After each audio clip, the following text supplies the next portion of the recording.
আরজিকর কাণ্ড নিয়ে একেবারে তোলপাড় রাজ্য রাজনীতি। তদন্ত চালাচ্ছে সিবিআই আধিকারিকরা। রাজ্য পুলিশের হাত থেকে তদন্তভার সিবিআইয়ের হাতে তুলে দেওয়া হয়েছে, কিন্তু সিবিআই এখনও পর্যন্ত একজনকেও গ্রেপ্তার করতে পারেনি। এখনও পর্যন্ত খাতা খুলতে পারেনি সিবিআই। দফায় দফায় জিজ্ঞাসাবাদ চলছে সন্দীপ রায় সহ একাধিক চিকিৎসক, একাধিক সন্দেহভাজন সন্দীপ ঘনিষ্ঠকে। তার মধ্যেই গতকাল সন্দীপ রায়ের সহ 15 জায়গায় আরজিকর কাণ্ডের তল্লাশি চালিয়েছে সিবিআই আধিকারিকরা। শুধুমাত্র আরজিকরে এই চিকিৎসকের মৃত্যু নয়, এই মৃত্যুর তদন্তর সাথে সাথে আরজিকরে যে আর্থিক অনিয়ম, ভুরি ভুরি দুর্নীতি, কোটি কোটি কালো টাকার যে দুর্নীতি, কালো টাকা পাচার, সেই সমস্ত দুর্নীতির তদন্তেই কিন্তু সিবিআইকে তদন্তভার হাতে দিয়েছে কলকাতা হাইকোর্ট। আর এই দুর্নীতির বিরুদ্ধে রুখে দাঁড়িয়েছিলেন আরজিকরেরই এক স্টাফ। সন্দীপের বিরুদ্ধে তুলেছেন একাধিক বিস্ফোরক অভিযোগ। আর ঠিক যেই মুহূর্তে সন্দীপের বাড়িতে তল্লাশি চালাচ্ছে সিবিআই, সন্দীপের বাড়ি থেকে উদ্ধার হয়েছে বস্তা বস্তা নথি, ঠিক সেই মুহূর্তে ফের মুখ খুললেন আরজিকরের ডেপুটি সুপার আক্তার আলী। ফাঁস করলেন আরও বড় নাম, সন্দীপ ঘনিষ্ঠ আরও বড় নাম। প্রমাণ লোপাটের চেষ্টা। উনি মর্গে কি করছিলেন? ফরেন্সিকের লোক প্রমাণ নষ্ট করেননি তো? এবার কিন্তু একেবারে বিস্ফোরক দাবি করে রাজ্য রাজনীতিতে ফের শোরগোল ফেলে দিলেন আক্তার আলী, যিনি সন্দীপের বিরুদ্ধে আরজিকরে দুর্নীতির অভিযোগ তুলেছেন, যার অভিযোগের ভিত্তিতেই কিন্তু তদন্ত চালাচ্ছে সিবিআই। আর এবার কিন্তু সিবিআই যখন সন্দীপ ঘোষ সহ তার একাধিক ঘনিষ্ঠের বাড়িতে তল্লাশি চালাচ্ছে, তাদের জেরা করছে, আরজিকরে দুর্নীতি সহ আরজিকরে যে সমস্ত ঘটনা ঘটেছে, তার সাথে সাথে আরজিকরে যে চিকিৎসকের মৃত্যু, ধর্ষণ করে খুন, তার কিনারা করতে, তার রহস্য উদ্ঘাটন করতে যখন অ্যাকশন শুরু করে দিয়েছে সিবিআই, ঠিক সেই মুহূর্তে আরজিকরের ডেপুটি সুপার মুখ খুলেই ফাঁস করলেন আরও বড় নাম। এবার যে নাম ফাঁস করলেন এবং যে তথ্য সামনে নিয়ে এলেন, তাতেই কিন্তু রীতিমতো শোরগোল পড়ে গেল একেবারে গোটার রাজ্যে। সিবিআইয়ের হাতে কিন্তু তুলে দিলেন বড় সড় অস্ত্র। একেবারে কেঁচো খুঁড়তে কেউটে আরজিকরের সরকারি মেডিকেল কলেজের অন্দরে বেনিয়মের ঢালাও অভিযোগ। মহিলা চিকিৎসককে ধর্ষণ করে খুনের ঘটনার পর থেকে ক্রমশ সামনে আসছে একের পর এক অভিযোগ। আরজিকরের প্রাক্তন অধ্যক্ষ সন্দীপ ঘোষের নেতৃত্বে অপরাধের একটি চক্র তৈরি হয়েছিল বলে অভিযোগ। অনেক আগেই আরজিকরের প্রাক্তন অধ্যক্ষ আক্তার আলী তথ্য প্রমাণ দিয়ে একাধিক অভিযোগ সামনে এনেছিলেন। আর এবার কিন্তু এবিপি আনন্দর সামনে মুখ খুলেই কিন্তু ফাটালেন বড় সড় বোমা। আরজিকরের প্রাক্তন ডেপুটি সুপার আক্তার আলী বলেন, দেবাশিস সোম সরকারের থেকে বেতন নিয়ে সন্দীপ ঘোষের হয়ে কাজ করতেন। ছাত্রদের থেকে টাকা নেওয়ার নেটওয়ার্কে উনি ছিলেন। টাকা নিয়ে ময়নাতদন্তের রিপোর্ট ম্যানিপুলেশন করেছেন। ফ্রেশ বডি ওয়ার্কশপে দেওয়া হয় ময়নাতদন্তের আগে। মর্গে কুলিং চেম্বারে দেহ রাখার জন্য টাকা নেওয়া হতো। এই নেটওয়ার্কে দেবাশিস সোম ছিলেন। এই টাকার অংশ সন্দীপ ঘোষের কাছে যেত। মর্গে যে এমন নানা বেআইনি কাজ হতো তা এবিপি আনন্দকে জানালেন আরজিকরের ফরেন্সিক বিভাগের প্রাক্তন হেড ক্লার্ক। তাঁর থেকেই খবর পেয়েছিলেন বলে জানিয়েছেন আক্তার আলী। চিকিৎসক ধর্ষণ খুনের ঘটনা নিয়েও বড় অভিযোগ করেছেন আক্তার আলী। ঘটনার দিন নাকি ফোন যায় সন্দীপ ঘোষের কাছে।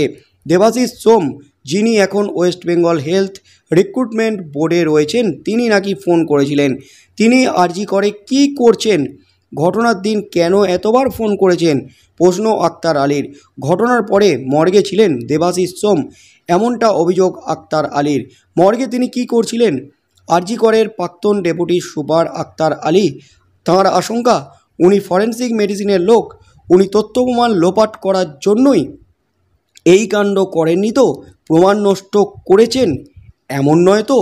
এই মামলায় দেবাশিস সোমকেও আতস কাঁচের তলায় আনা উচিত বলে দাবি করছেন আক্তার আলী। এদিন দেবাশিস সোমের বাড়িতে গিয়েছিল সিবিআইয়ের টিম, কিন্তু গ্রেপ্তার হয়নি দেবাশিস সোম। আরজিকর হাসপাতালে আর্থিক বেনিয়ম নিয়ে প্রাক্তন ডেপুটি সুপার আক্তার আলীর করা 15টি অভিযোগ খতিয়ে দেখছে সিবিআই।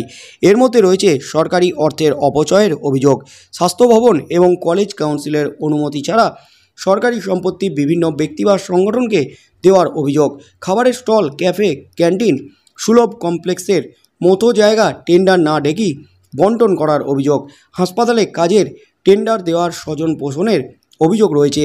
কোটি কোটি টাকার টেন্ডার নির্দিষ্ট কয়েকজনকে দেওয়া, এই তালিকায় অযোগ্যরাও আছেন বলে অভিযোগ। হাসপাতালে সরবরাহকারীদের কাছ থেকে 20% হারে ঘুষ নেওয়ার অভিযোগ। মেডিকেল কলেজে শিক্ষা সংক্রান্ত কাজে বরাদ্দ টাকা নিয়েও অনিয়মের অভিযোগ। হাসপাতালে বায়োমেডিকেল বর্জ্য বেআইনিভাবে বাইরে বিক্রি করার অভিযোগ।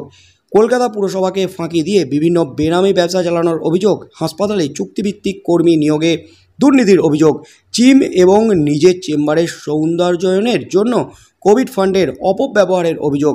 টাকার বিনিময়ে বেআইনিভাবে চিকিৎসক অফিসারদের বদলি সহ নানা রকম বেনিয়মের অভিযোগ। এই মুহূর্তের সবচেয়ে বড় খবর, সন্দীপ ঘোষের সাথে যে নামটা সামনে এলো তিনি হলেন দেবাশিস সোম। তিনি কিন্তু ফরেন্সিক বিভাগের লোক। তিনি ফরেন্সিক বিভাগের লোক হয়ে মর্গে কি করছিলেন? দেবাশিস সোম কেন বারবার ফোন করেছিলেন? কি কারণে আর্জি করে গিয়েছিলেন? এবং যখন ময়না তদন্ত করতে নিয়ে যাওয়া হয় মৃতা চিকিৎসককে, ঠিক সেই মুহূর্তে ফরেন্সিক বিভাগের চিকিৎসক দেবাশিস সোম তিনি ছিলেন ওই রুমে। এমনই কিন্তু বিস্ফোরক দাবি করলেন। মর্গে কি করছিলেন? প্রমাণ লোপাট করার জন্যই কি সেখানে গিয়েছিলেন? সিবিআইয়ের আতস কাঁচের নিচে আনা হোক। এমনিতেই কিন্তু সিবিআই তার বাড়িতে তল্লাশি চালিয়েছে, তাকে জেরা করেছে। তবে আক্তার আলী যে বিস্ফোরক দাবি করলেন, এবার এই দেবাশিস সোমকে, সন্দীপ ঘনিষ্ঠ দেবাশিস সোমকে, তাকে সিবিআই হেফাজতে নিয়ে জেরা করুক।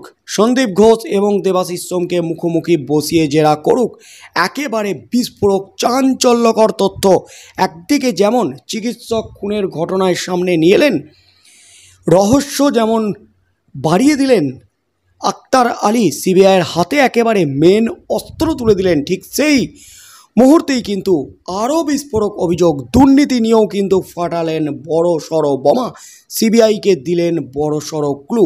এবার সিবিআই কি পদক্ষেপ নেয়? দেবাশিস সোমকে কি এবার হেফাজতে নিয়ে জেরা করবে? কি কারণে মর্গে গিয়েছিলেন দেবাশিস সোম, তাকে জেরা করে কি তথ্য উঠে আসবে? সন্দীপ ঘোষের সাথে তার কি সম্পর্ক? সন্দীপের সাথে কি দুর্নীতির চক্র চালাতেন এই দেবাশিস সোম? সন্দীপের দুর্নীতির চক্রে কিন্তু আরও একাধিক মাথা আছে, এমনই কিন্তু ইঙ্গিত দিয়েছেন আক্তার আলী। তবে কলকাতা পুলিশ প্রথম দিকে তার এফআইআর নিতে চায়নি, পরে হাইকোর্টে যেতেই কিন্তু সিট গঠন করে রাজ্য। তবে কলকাতা হাইকোর্ট কিন্তু স্পষ্ট করে দিয়েছে সিটের কোনো ভ্যালিড নেই, সিট খারিজ করে দিয়েছে এবং সিবিআইয়ের হাতে তদন্তভার তুলে দেওয়ার পর থেকেই কিন্তু সিবিআই তেড়ে ফুড়ে তল্লাশিতে নেমেছে, তদন্তে নেমেছে। শেষ পর্যন্ত কি হতে চলেছে? আরজি করে যে নৃশংসভাবে খুন এবং হত্যা, এই কাণ্ডে সন্দীপের সাথে দেবাশিসের কি যোগাযোগ? কি কারণে মর্গে গিয়েছিলেন?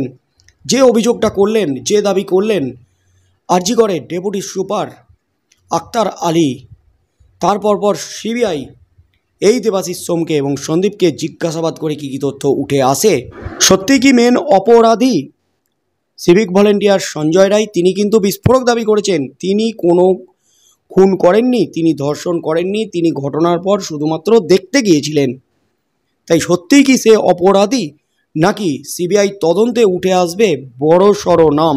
একের পর এক চাঞ্চল্যকর নাম কিন্তু সামনে আসছে। তাই এবার কি হতে চলেছে সেদিকেই চোখ থাকবে গোটা রাজ্যের।